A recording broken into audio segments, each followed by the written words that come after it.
주황색 물체를 은색 냄비에 넣어줘. 또는 천을 왼쪽 아래에서 오른쪽 위로 접어줘. 이런 말을 로봇이 바로 알아듣고 그대로 행동한다면 어떨까요? 상상만 해도 좀 신기하죠? 오늘은 바로 이런 언어 지시에 따라 로봇이 움직이는 기술, 그 최신 연구인 라바맨 프레임워크에 대해 깊이 한번 이야기 나눠보려고 합니다. 로봇이 보고 듣는 정보를 어떻게 행동으로 옮기는지 그 복잡한 과정을 풀려는 새로운 접근법인데요. 관련 연구 논문을 바탕으로 좀 자세히 들여다볼게요. 이번 시간 목표는 이겁니다.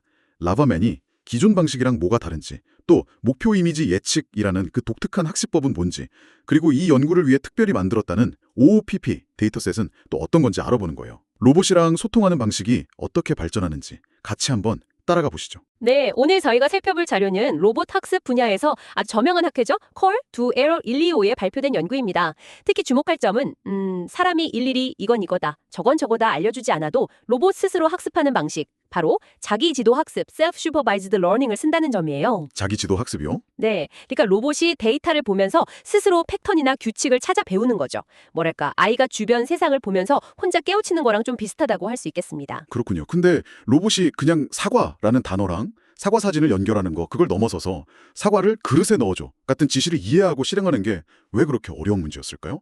그게 정말 중요한 포인트인데요. 기존의 많은 접근법들, 예를 들면 CLIP 같은 아주 강력한 모델들도 있었지만요. 이런 모델들이 이미지랑 텍스트 설명 사이에 비슷하다, 관련 있다, 이런 유사성을 파악하는 데는 아주 뛰어났어요. 사과 그림이랑 사과, 단어는 관련 있지, 이건 아는 거죠. 하지만 로봇 조작에 진짜 필요한 핵심, 그러니까 행동과 그 결과 사이에 그 인과관계, 이걸 이해하는 데는 좀 명확한 한계가 있었습니다. 인과관계요? 네, 다시 말해서 사과를 그릇 안에 넣어라, 이 지시가 시각적으로 어떤 결과 상태를 만들어내야 하는지, 그러니까 로봇이 어떤 행동을 했을 때 눈앞의 장면이 어떻게 변해야 하는지를 깊이 있게 연결짓지는 못했다는 겁니다. 단순히 이건 사과다, 아는 거랑 사과를 그릇에 넣으면 이런 모습이 된다는 그 변화를 이해하는 건 이게 완전히 다른 차원의 문제거든요. 아하, 그렇군요. 그냥 이게 뭔지 아는 거랑 이걸 가지고 뭘 했을 때 어떻게 되는지 아는 건 정말 다른 능력이란 말씀이시네요. 그럼 라바만은 이 인과관계 문제를 어떻게 해결하나요? 핵심 아이디어가 궁금한데요. 라바맨의 핵심 전략은 정말 똑똑한데요. 바로 목표 이미지 예측, 골 이미지 프리딕션이라는 자기지도 학습 과제를 이용하는 겁니다. 로봇한테 세 가지 정보를 줘요. 행동하기 전 상태 이미지, 이걸 시작 이미지라고 하고요. 그리고 이렇게 해라 하는 언어 지시, 마지막으로 행동이 끝난 후의 상태 이미지, 즉 목표 이미지를 줍니다. 근데 여기서 핵심은 이 목표 이미지의 상당 부분을 마치 퍼즐 조각처럼 가려놔요. 마스킹한다고 하죠. 그리고 모델이 시작 이미지랑 언어 지시를 보고 이 가려진 부분을 포함해서 완전한 목표 이미지를 예측하도록 학습시키는 거예요. 아, 목표 이미지를 예측하게 한다고요? 네, 특히 비대칭 마스킹이라는 기법을 쓰는데요. 시작 이미지는 멀쩡하게 다 보여주는데 목표 이미지만 무작위로, 그것도 엄청 높은 비율로 가려버립니다. 논문에서는 95%까지 가렸다고 하더라고요. 95%나요. 거의 다 가리는 거네요. 그렇죠. 이게 왜 중요하냐면 모델이 그냥 시작 이미지를 베끼는 수준에 머무르지 않게 하려는 거예요. 주어진 언어 지시가 시작 상태를 목표 상태로 어떻게 변화시키는가, 바로 여기에 집중해서 배우도록 유도하는 겁니다. 그 과정에서 이제 행동과 결과 사이의 어떤 시각적인 동역학, 그 인과관계를 스스로 터득하게 되는 거죠. 예를 들어 주실 수 있을까요? 네, 예를 들어 로봇에게 빨간 블록을 파란 그릇 위에 올려놔. 이런 지시랑 블록이 그릇 옆에 있는 시작 이미지를 줘요. 그리고 블록이 그릇 위에 놓인 결과 이미지는 대부분 가려서 보여주는 거죠. 그럼 모델은 이 지시는 이 블록을 저기로 옮기라는 뜻이구나. 그러면 결과는 이런 모습이겠네 하고 예측하는 법을 배우는 겁니다. 마치 그 다른 그림 찾기 퍼즐 풀 때 이전 그림이랑 뭐가 변했는지 설명을 듣고 이후 그림을 그려내는 것과 좀 비슷하다고 볼 수 있어요. 그리고 이 방식의 또 다른 큰 장점은 로봇팔을 구체적으로 몇 도 움직여라, 이런 관절 각도 데이터 같은 게 없어도 학습이 가능하다는 점입니다. 시각 정보랑 언어만 가지고도 되는 거죠. 와, 개념적으로는 정말 흥미로운 접근인데요. 그럼 이 예측을 수행하는 모델 자체는 어떤 구조로 되어 있나요? 논문의 그림 보니까 좀 복잡해 보이던데요. 네, 구조를 좀 살펴보면요. 우선 시작 이미지와 가려진 목표 이미지를 각각 처리하는 인코더 부분이 있고요. 그리고 언어 지시를 처리하는 텍스트 인코더, 여기서는 클립을 썼다고 합니다. 그리고 중요한 게 이 이미지 정보랑 텍스트 정보를 효과적으로 합쳐주는 융합 모듈이 있어요. 마지막으로 이 통합된 정보를 바탕으로 가려진 목표 이미지를 복원해내는 디코더와 예측 헤드로 구성됩니다. 아, 여러 단계가 있군요. 네, 그래서 학습은 크게 두 단계로 진행돼요. 먼저 방금 설명드린 목표 이미지 예측 과제를 아주 많은 데이터로 학습시켜서 언어 지시랑 시각적 변화 사이의 관계를 이해하는 강력한 시각, 행동, 표현 이걸 얻어내는 거죠. 이게 사전 학습 단계고요. 그 다음엔 이렇게 잘 학습된 모델을 실제 로봇이 수행할 특정 작업, 예를 들어 물건을 정확히 어디를 집어야 할지 그 위치와 각도를 예측하거나 로봇팔 관절을 어떻게 움직여야 할지 예측하는 이런 작업에 맞게 조금 더 가르치는 겁니다. 이걸 미세 조정이라고 하죠. 이때는 비교적 적은 양의 시연 데이터만 있어도 빠르게 학습시킬 수 있다는 장점이 있습니다. 근데요, 실제 로봇이 작업을 할 때는 정답인 목표 이미지가 없잖아요. 맞습니다. 아주 좋은 질문이에요. 실제 작업 시에는 목표 이미지가 없죠. 하지만 사전 학습 때 목표 이미지의 95%씩이나 가려진 상태에서 예측하는 상당히 어려운 훈련을 했잖아요. 그래서 모델은 시작 이미지랑 언어 지시만 있어도 결과는 이런 모습이 되어야 할 텐데 하고 스스로 목표 상태를 충분히 상상하고 그에 필요한 행동을 생성해낼 수 있게 되는 겁니다. 이 목표 이미지 예측 방식, 이게 잘 되려면 결국 다양한 상황에 대한 데이터가 엄청나게 중요할 것 같은데요. 혹시 기존에 있던 로봇 학습 데이터셋만으로는 좀 부족했던 걸까요? 정확하십니다. 이 연구가 또 흥미로워지는 지점이 바로 거기인데요. 기존에 널리 쓰이던 데이터셋들, 레이븐스나 브이마 같은 것들이 있었는데 사용되는 물체의 종류나 다양성 면에서 좀 한계가 있었어요. 예를 들어 레이븐스는 한 50여 개, 브이마는 20여 개 정도의 객체 클래스에 머물렀거든요. 생각보다 적네요. 그렇죠. 라바만이 정말 다양한 언어 지시를 이해하고 또 처음 보는 물체에도 잘 대처하는 그런 일반화 능력을 갖추려면 훨씬 더 폭넓고 현실적인 객체 데이터가 필요했던 겁니다. 그래서 연구진들이 OOP, 즉 옴니 오브젝트 픽 앤 플레이스라는 새로운 데이터셋을 직접 만들었습니다. OOP요? 네, 파이블렛이라는 시뮬레이션 환경을 기반으로 했고요. 옴니 오브젝트 3D라는 데이터셋에 포함된 이게 중요한데 실제 사물을 3D 스캔해서 만든 아주 고품질 3D 모델들을 사용했어요.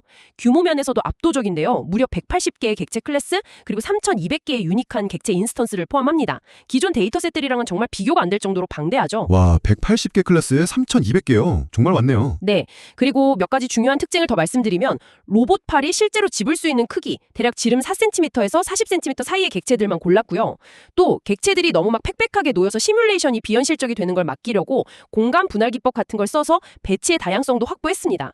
그리고 무엇보다 중요한 건 바로 언어 설명입니다. 단순히 컵, 상자 이렇게 객체 이름만 딱 붙인 게 아니고요. 손잡이가 달린 노란색 머그잔, 파란색 표지의 두꺼운 책, 초콜릿집 쿠키가 담긴 그릇 이런 식으로 훨씬 더 자연스럽고 구체적인 실제 사람이 쓸 법한 언어 설명을 각 장면에 아주 풍부하게 다뤄주었다는 점이에요. 와, 정말 공들여 만든 데이터셋이네요.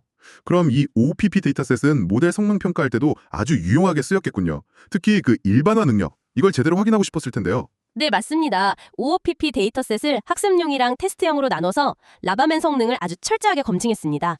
특히 일반화 능력을 제대로 보려고 두 가지 방식으로 평가를 했는데요. 하나는 클래스 내 인트라 클래스 일반화 평가입니다.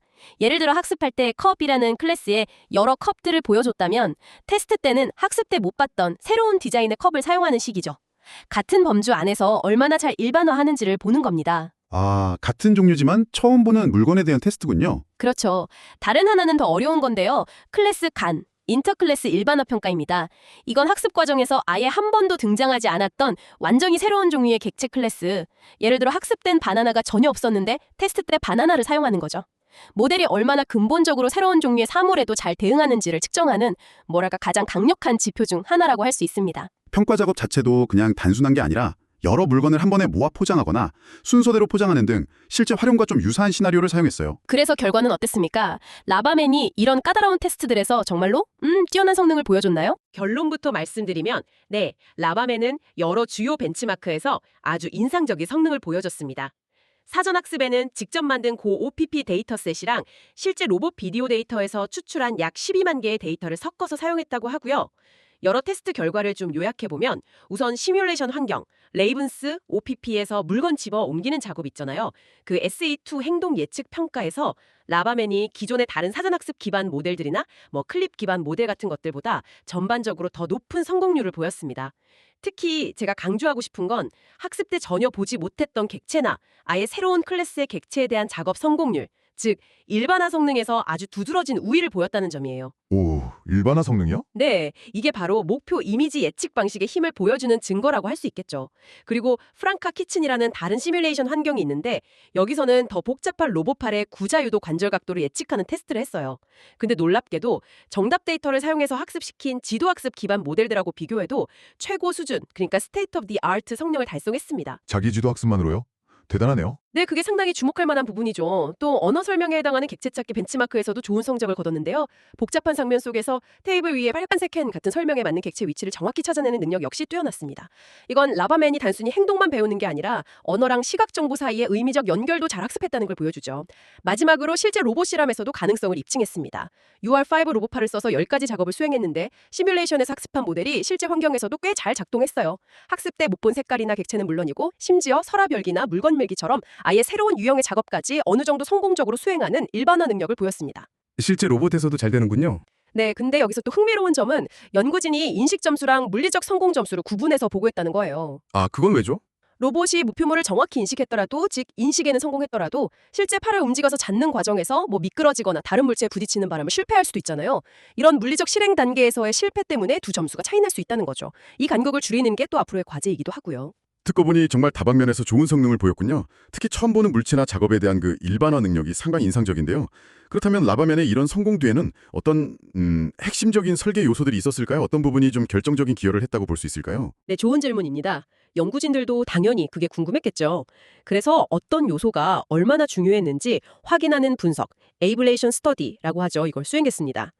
여러 핵심 요소들을 하나씩 빼보거나 바꿔보면서 성능 변화를 측정한 건데요. 여기서 몇 가지 중요한 점들이 드러났습니다. 첫째는 융합 모듈, 퓨전 모듈의 역할입니다. 이미지 정보랑 언어 정보를 그냥 나중에 대충 합치는 게 아니라 예측을 수행하는 디코더에 들어가기 전에 이 둘을 효과적으로 잘 섞어주는 그 과정이 성능에 아주 중요했습니다. 이 모듈이 없으면 성능이 꽤 떨어졌어요. 아, 정보를 잘 섞는 게 중요했군요. 그렇죠. 둘째는 역시 OOPP 데이터의 힘입니다. 그 180개 클래스, 3,600개 인스턴스에 달하는 방대하고 다양한 객체 데이터로 사전 학습했을 때 그렇지 않은 경우보다 일반화 성능이 훨씬 좋아졌습니다. 결국 폭넓은 사물에 대한 어떤 사전 지식이 처음 보는 물체에도 잘 대처하는 능력의 밑거름이 된 거라고 볼 수 있죠. 데이터가 중요하네요, 역시. 셋째는 비대칭 마스킹, 에이시메트릭 마스킹 방식입니다. 시작 이미지는 그대로 두고 목표 이미지만 가리는 게 언어 지시에 따른 결과를 예측하고 인과관계를 배우는 데 더 효과적이었습니다. 그냥 양쪽 이미지를 똑같이 가리는 것보다 더 나은 결과를 보였어요. 마지막으로 마스킹 비율입니다. 목표 이미지를 얼마나 가리는 게 최적일까? 실험 결과를 보니까 95%를 가렸을 때 성능이 가장 좋았다고 합니다. 95%가 최적이었다고요? 너무 적게 가리면 예를 들어 75% 정도만 가리면 모델이 답을 너무 쉽게 엿볼 수 있어서 학습 효과가 좀 떨어지고 반대로 100%를 다 가려버리면 예측해야 할 목표가 너무 막연해져서 학습이 오히려 어려워졌다는 거죠. 그러니까 95% 정도의 아주 높은 마스킹 비율이 적절한 난이도를 제공하면서 모델이 최대한 많은 것을 배우도록 자극한 셈입니다. 흥미롭네요. 네, 결국 라바맨의 성공은 어느 한 가지 비결 때문이라기보다는 이렇게 풍부한 데이터, OOP, 효과적인 학습 과제, 비대칭 마스킹 기반 목표 예측, 그리고 정보를 잘 통합하는 모델 구조, 융합 모듈, 이 세 가지가 잘 어우러져서 시너지 효과를 낸 결과라고 정리할 수 있겠습니다. 매우 설득력 있는 분석입니다. 하지만 어떤 연구도 난복할 수는 없겠죠.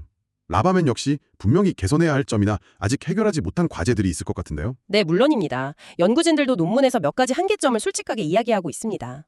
첫째는 조작 정밀도 문제입니다. 라바맨의 기반이 되는 위티 모델이 이미지를 작은 조각, 패치 단위로 처리하는 방식이잖아요. 그래서 아주 작은 물체를 다루거나 여러 개의 작은 부품을 정밀하게 쌓아야 하는 작업, 예를 들면 그 하노이의 탑 옮기기 같은 거요.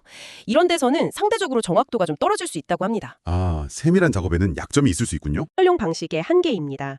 현재 방식은 로봇이 여기쯤이면 잡을 수 있겠다 또는 이 부분을 밀면 되겠다 이렇게 판단하는 가능성을 표시한 일종의 히트맵 같은 거에서 가장 확률 높은 지점을 딱 선택하는데요. 이게 좀 단순한 휴리스틱이라서 복잡한 형태의 객체에는 최적이 아닐 수 있어요. 아까 말씀드린 인식 성공과 물리적 성공 사이의 간극이 여기서 또 발생하기도 하고요. 단순히 정적인 지점을 예측하는 걸 넘어서 실제 상호작용 과정에서의 어떤 동역학까지 고려하는 학습이 필요할 수 있습니다. 상호작용 동역학이요? 네, 셋째는 3D 인식 부족입니다.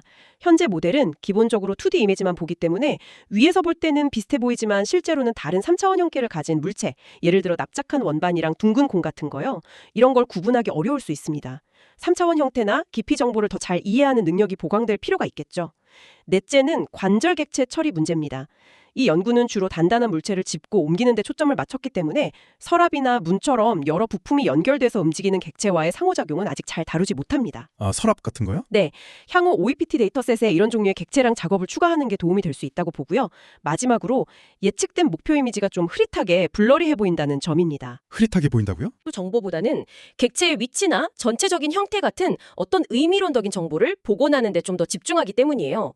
로봇 조작 자체에는 큰 문제가 없을 수 있지만 사람이 결과를 보고 이해하기에는 조금 아쉬울 수 있는 부분이죠. 듣고 보니 아직 풀어야 할 숙제들이 꽤 남아있네요. 특히 그 정밀도 문제는 로봇이 정말 섬세한 작업을 하려면 꼭 넘어야 할 산 같고요. 이런 점들을 고려할 때 이 분야의 다음 단계는 무엇이라고 보시나요? 연구진들은 크게 두 가지 방향을 제시하고 있습니다. 하나는 더 방대하고 다양한 실제 로봇 비디오 데이터를 활용해서 학습 규모를 더욱 확장하는 겁니다. 더 많은 데이터를 통해 더 방인하고 일반화 성능이 뛰어난 로봇 지능을 구현하려는 것이죠. 다른 하나는 이렇게 학습된 능력을 바탕으로 단순히 물건을 짚고 옮기는 단계를 넘어서서 여러 단계를 순차적으로 수행해야 하는 더 복잡하고 장기적인 로봇 작업에 도전하는 겁니다. 예를 들면 재료를 꺼내고 다듬어서 요리를 한다든지 하는 그런 것들이죠. 더 복잡한 작업으로 나아가는 거군요. 네, 그렇습니다. 오늘 우리는 라바맨이라는 아주 흥미로운 연구를 통해서 로봇이 언어 지시를 이해하고 행동하는 방식을 한 단계 끌어올리는 방법을 살펴봤습니다.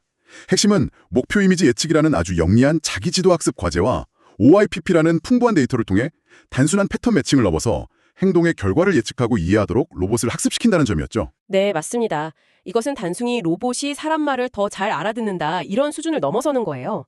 언어로 표현된 지시가 어떤 시각적 변화를 가져올지 예측하고 그 변화를 실제로 만들어내기 위해 스스로 필요한 행동을 계획하고 수행할 수 있게 된다는 점에서 정말 큰 의미가 있습니다. 궁극적으로는 우리와 로봇 간의 상호작용을 훨씬 더 직관적이고 자연스럽게 만들 엄청난 잠재력을 보여주는 연구라고 생각합니다. 마지막으로 이 방송을 듣고 계신 여러분께 질문 하나를 던져보고 싶습니다. 만약 로봇이 이처럼 우리의 말을 정확히 이해하고 심지어 처음 보는 물건이나 좀 복잡해 보이는 작업까지 척척 해낼 수 있게 된다면 우리의 일상은 어떻게 변할까요? 지금은 당연히 사람이 해야 한다고 생각하는 집안일이나 혹은 업무 중에 어떤 것들이 미래에는 언어를 이해하는 로봇 도우미에게 그냥 아주 간단한 부탁거리가 될 수도 있을까요? 한번 상상해 보시는 것도 재미있을 것 같습니다.